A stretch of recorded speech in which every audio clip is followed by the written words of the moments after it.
Despite the start of the Holy Week commemoration, Cubao bus terminals in Quezon City are not seeing a heavy surge of passengers this Holy Wednesday as travelers head to their respective provinces. This report.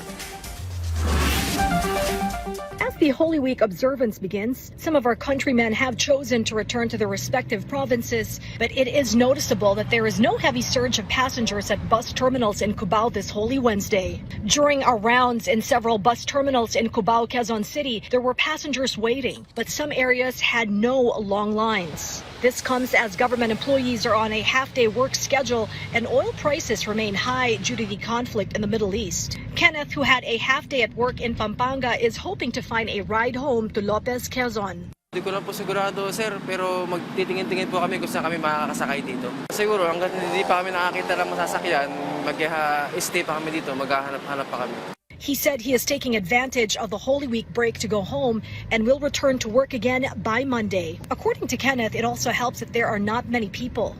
Kathy, in the meantime, arrived early at the terminal with her family to avoid heavy traffic. They booked their tickets as early as yesterday to avoid any inconvenience. Inagahan lang po namin para kung sakaling makasakay kami agad. May pasok ba kami dapat ngayon po? Sabi nung anak ko, ngayon na daw kami aalis kasi bukas, baka wala na daw po kami masakyan. Kaya umabsent na lang kami mag-asawa. She said they are headed to Batangas for a vacation.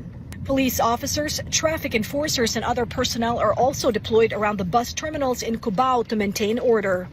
This is Sharm Zespina from the National TV Network for a new and better Philippines.